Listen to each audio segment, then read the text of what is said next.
बीज तो गेहूं का, जौ का, चना का पहले ही विभाग में आ चुका था, जिसका कि आप पैसे दे करके आप खरीद सकते हैं। यहाँ खाद्य और बीज की उपलब्धता पर्याप्त मात्रा में निःशुल्क जो है ये प्रदर्शनी वाला है कि किसानों को इस क्षेत्र में भी अधिक से अधिक तिलहन का है, ये मसूर है और सरसों है, इसका भी खेती आप लोग करें। इसको भी बढ़ावा देने के लिए मध्य प्रदेश सरकार ने निःशुल्क बीज वितरण का कार्यक्रम बीज वितरण किया जा रहा है।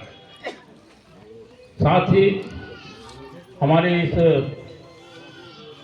क्षेत्र में लगातार चेतन जी यहाँ पर सब्जी का खेती बहुत लोग करते हैं, हाँ। फलों का भी खेती करते हैं।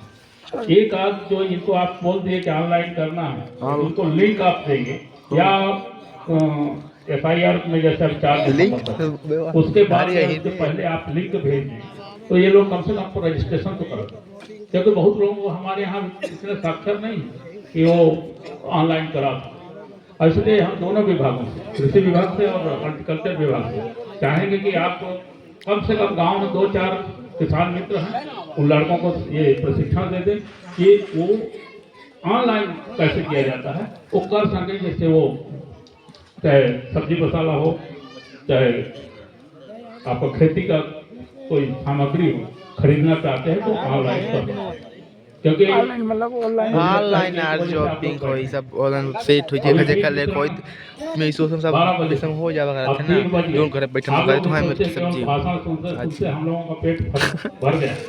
बीज कब मिलेगा कि हम चले और कुछ इसमें सरकारी कर्मचारियों का ड्यूटी भी लगा है, वो भी चाहते हैं कि हमको जल्दी से जल्दी अपने कार्य क्षेत्र में जाएं, नहीं तो उनको भी नोटिस मिलने वाली।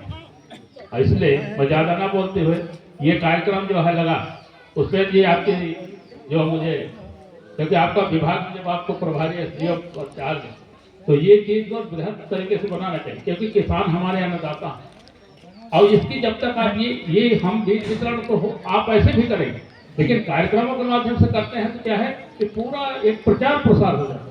और इसलिए मैं हमारे कुशनी वाले तो करते हैं, लेकिन मझौली वाले का नहीं है, और इसकी शिकायत हमारा जनपद सदस्य लगातार करते हैं। और इसलिए मैं आगे जो है मुझे इस तरह की शिकायतें नहीं मिले,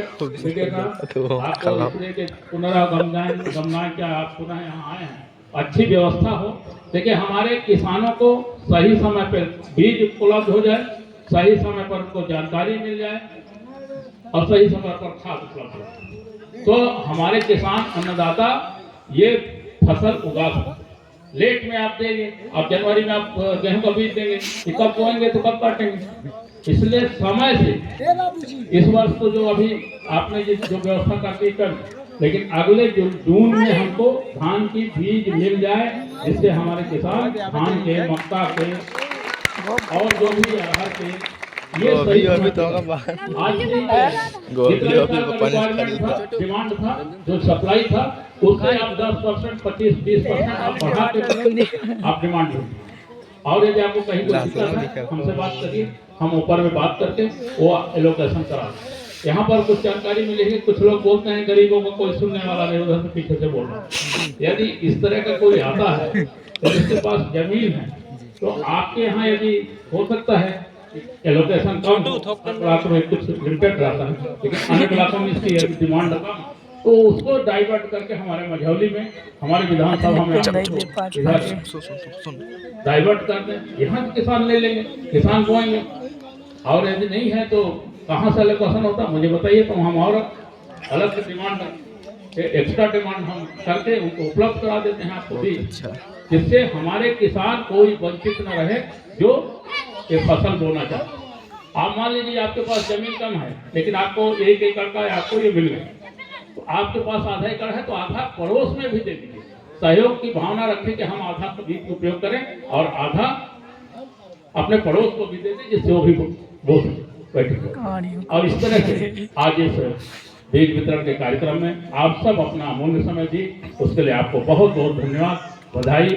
हमारे अतिथिगण भी जितने मंच जनप्रतिनिधिगण हैं ये भी अपना समय दिए हैं, उनके लिए भी आप बहुत बहुत उनका अभिनंदन। अभी मतदाता सूची में सबका नाम जुड़ना, जिनका पहले था उनका भी, जिनका नहीं है उनका भी। और इसलिए बीएलओ आपके घर घर जाएंगे, आपके परिचय पत्र मांगेंगे, आधार कार्ड या और कोई परिचय पत्र है वो दे दीजिए, फोटो दे दीजिए और नया आपका मतदाता सूची बनना है।